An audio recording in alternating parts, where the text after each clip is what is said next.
back out or something. And, what's the best solution for drinking and having the problem in society?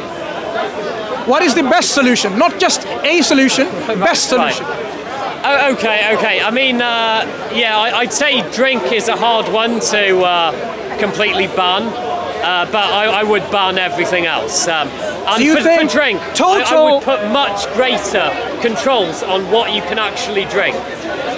In terms of but that is the Bible, not the best solution, is ban it? it completely. But it's not the best solution, is it?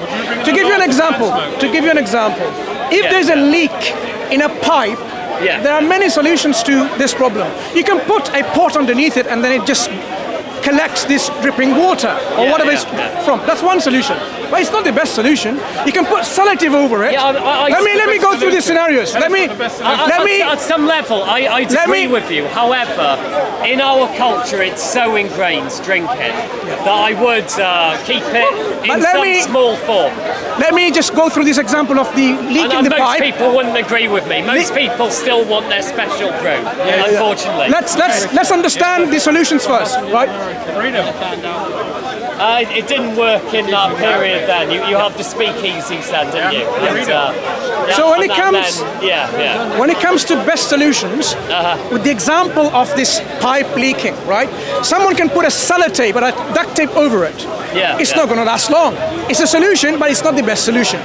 But if you are a plumber, for example, and you see the leak, you cut those sections where there's a leak, and you replace it with a new pipe, and you weld it together.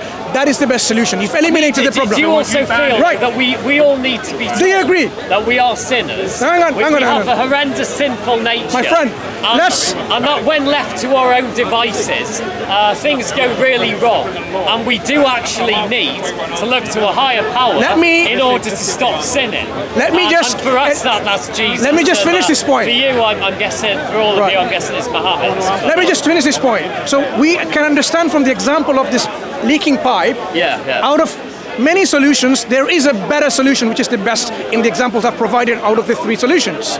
Likewise, when it's drinking, and a problem with this society because of drinking, most of the violent crimes in UK happens because of people getting drunk. We know that.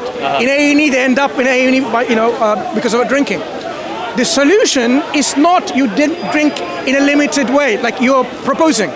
It doesn't stop people from still going into excess and committing all those crimes. For example,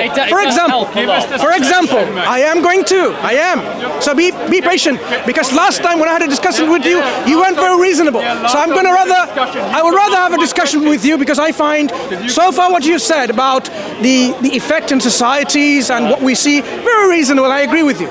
But in terms of the practical steps, I may disagree with you on some points, and this is what I'm sharing with you.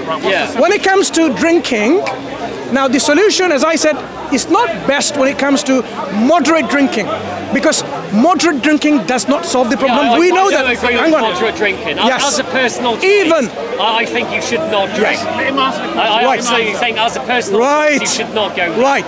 Now, I agree with you. So even doctors, even nurses from the health industry, they, when it comes to the weekend, knowing that it's bad for them, binge drinking, whatever might be excessive drinking, they get drunk because it gives them pleasure by doing that. I believe it's 80% of men and 75% of women in the UK who are drinking. So the solution Islam provides is don't drink at all.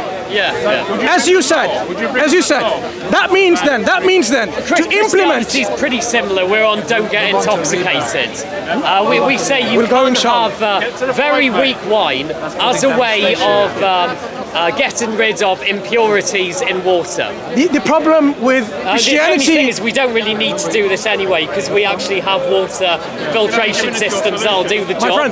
But that is why that measure was put in place. It was because they were using very weak wine as a way of dealing with impurities in water and flavour in water. Do you agree one thing? Christianity is completely against all intoxication. So anytime... What did Jesus do as his first miracle?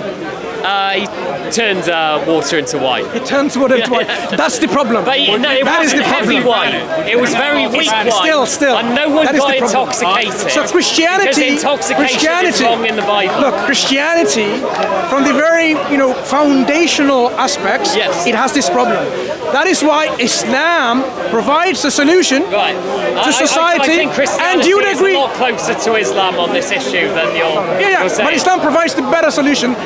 You'd have to agree. I mean, the question now is... So for my church now, like, I don't have a problem if you are using wine as a way of cleaning bacteria in water. That's not drinking. I don't have an issue with that. Neither do we. It's not an issue about drinking. However, for our church, we have no wine, we have no drinking at all.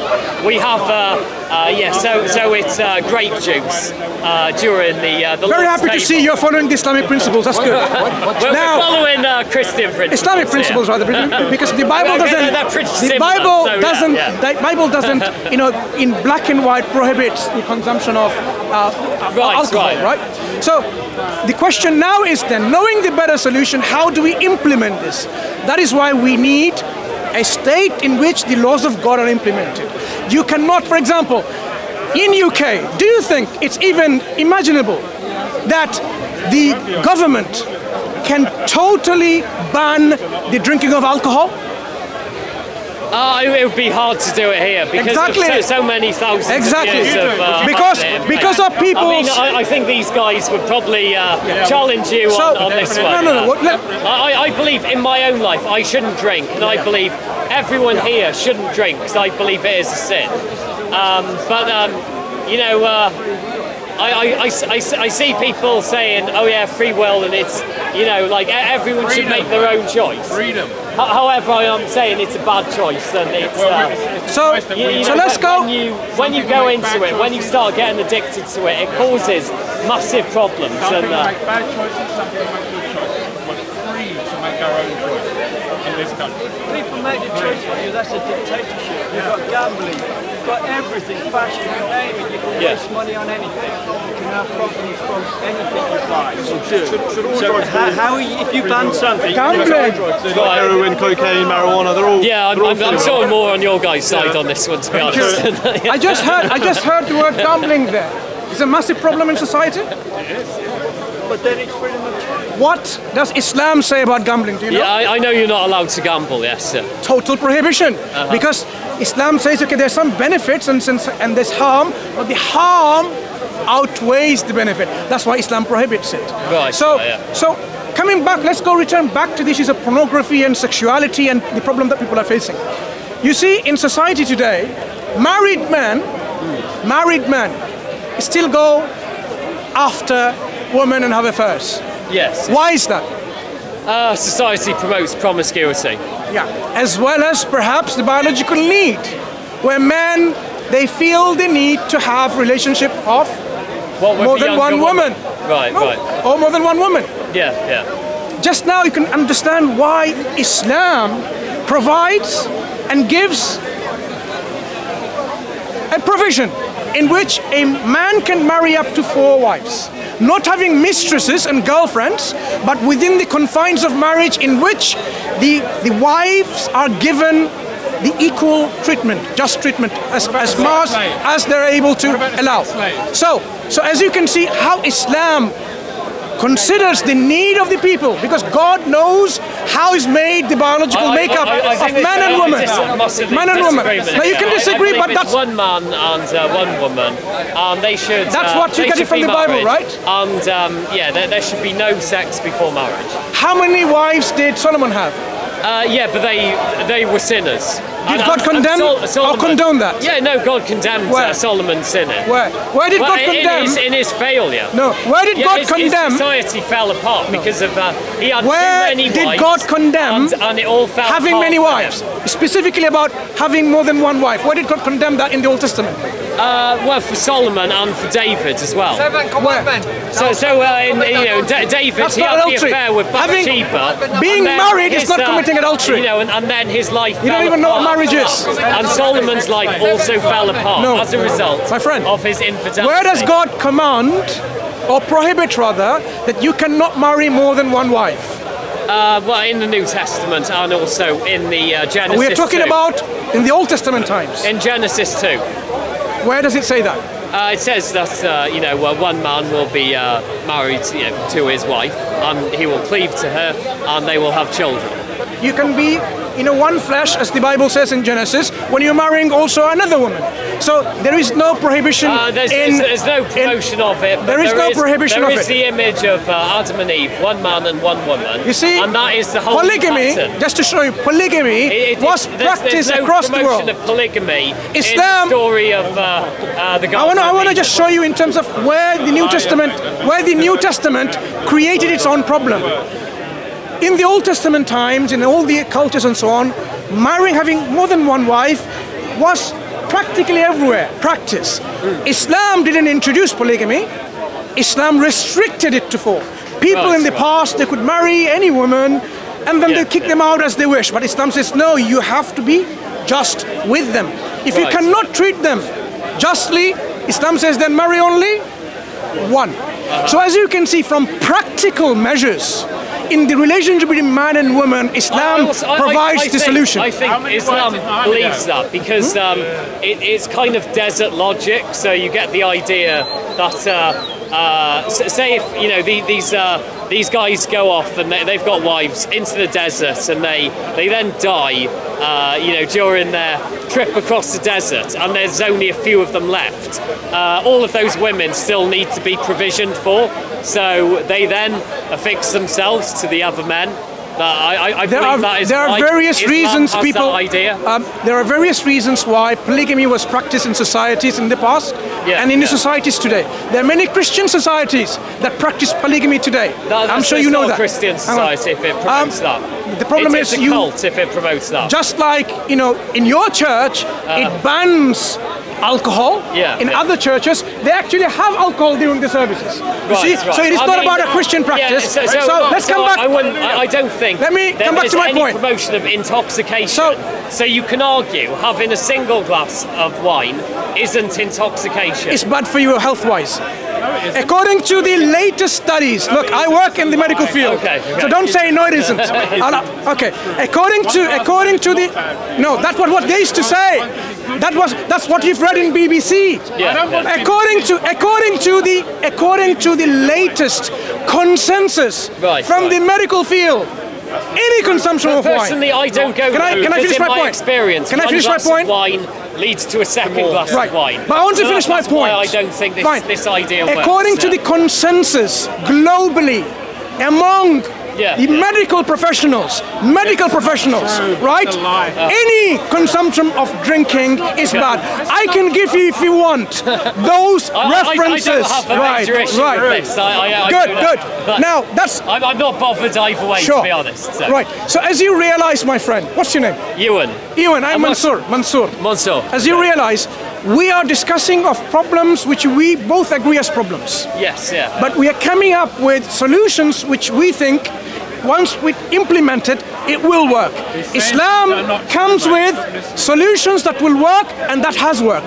So if you were to do statistics in terms of how many driving problems... I think Christianity does the same thing. I think it has a pretty good take on all of these problems. The moment it separated religion and state. I don't believe that was the failure. I believe it was... to give you another example, I believe it was basically the fact that we're all sinners and we went along with this liberal society notion. And also, the whole church and state thing. I mean, so there is our government, but I mean, what we're seeing increasingly now is that there's also what's happening in Switzerland, in Davos, and there's all of these trilateral commissions. There's David Rockefeller, Margaret Sanger, and they've been promoting this degenerate society in all of these countries around the world and they've been doing it for years. And I believe they're doing the same in Islamic countries now. They'll promote degeneracy wherever, and they get in by managing to undermine the government there, and also by working on the people, by also working on people's sinful nature. So you do have to consider that you're a sinner. You do have a sinful nature. You know, you will, when left to your own devices, make terrible decisions. So you have to take ownership for that as well. And I think, we do not disagree that we have the tendency to do things, go after the taboo items and so on. That is why any kind of practical implementation of your desires needs to be also controlled by the society. And this is where Christianity, I am saying, cannot do it, because it has separated religion and state. Islam rather looks at it holistically as a solution and a problem, right? Problem, and it provides the solution holistically. So that is why, for example, the issues of interest in an economy, the Bible endorses it. The Jewish people, they are allowed to consume in interest, meaning they can give interest to the others but not to themselves, right? So it promotes this, and this is one of the major problems because of this allowance in society today. Not individuals. I can't go that wide in terms of. But I want to mention something. Not individuals or groups. In terms of nations are enslaved. I think because we agree of this with most interest. of what's happened with the problems caused by pornography, and I think it is that individual failure needs to be looked at, and I'd agree with most of you guys in terms of certainly banning it. People making these films, say here in the UK, but also I try and stop it abroad wherever they're making it. And I'd say with the internet service providers that there has to be this effort to say, look, we can't just have access to this material. We need to stop having access to all pornographic material on the internet. And I don't believe it's good if we have that access, because do you think, as a final point, you will see the worst elements of people. Do you think, as a final point, so we can end this discussion here, it's been a very interesting discussion. As a final point, do you think a society which is based on secular laws, with the liberalistic mindset, like in UK or in Europe and America, do you think you can make those societies to do what we're wanting to do? Or do you consider, or do you feel a theocratic state, or a state in which people abide by the law of God will provide the solution better? I think you do need the state that abides by the law of God. My issue with I don't like sometimes with the theocratic state, if you get the hierarchy from government that then comes into the local church. So you're basically getting the dictates from government being passed down. You can't have a dictatorial government. Through all of the levels to your local pastor. Instead, what I think you need for the local church is to have the congregation under the pastor, who is their shepherd, and he's the one who provides the moral guidance for his flock. And then they're looking towards Jesus. The entire flock are looking towards Jesus. So I don't think it's good if you then have that, you're bringing the government into that relationship. But Islam provides a better solution when it implements this on a societal level, with every infrastructure in place, in which it will make sure not only people are educated about it, not only people's own sexuality and own feelings are directed properly, rather than letting them to choose even to have sex with animals, for example. That's what liberalism will do. You can, gratify your sexual needs the way you like. Islam provides a solution in which it will not only mold individuals, it will mold the society by providing that very framework. So I encourage you. Sort of totalitarian element. So I encourage you. You've got the government, and then I encourage you. Dictates for the local imams, or do you think the local imam needs to have control over his flock?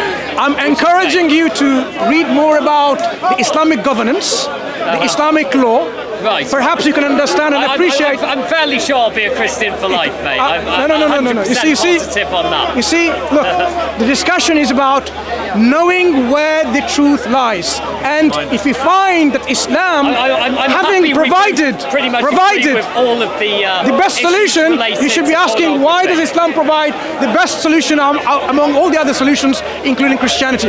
That is the point I'm making. Theologically, we can have a different discussions in terms of how can one confirm? How can one confirm in terms of who have the correct theology? There's a problem of totalitarianism if you've got, say, the government, and there's a direct line of influence going down to your local mosque. Islam has a hierarchical structure. Yeah. So it will eventually come down to, it's not going to just a dictator saying, okay, don't do this. There will be mechanisms on each level. Yeah. Eventually, even the household, the man in the house, either it's a brother or a husband, or the father, they will mold that family from the very beginning. Yeah, I agree with that, yeah. And you will see that, okay, from when this is happening from the root level, grassroots level, it will eventually go up around the whole society. I just think, so I go to Protestant Baptist church, and what's great about it is we have our pastor who has autonomy. So he's not being controlled by some entity, in government. And I like to have that situation where there is local autonomy. If you consider Islam, you can be part of the governmental structure and you can solve the problem. Right, so thank you anyway, for having a discussion. Can we do this instead? Okay, because, cheers, mate. Right, Thanks, guys. It's been a pleasure speaking to you. We both agree there are problems and we should work together in our own ways to bring these problems to its minimum or to rectify them altogether. Yep. Thank you. Cheers, Thank you.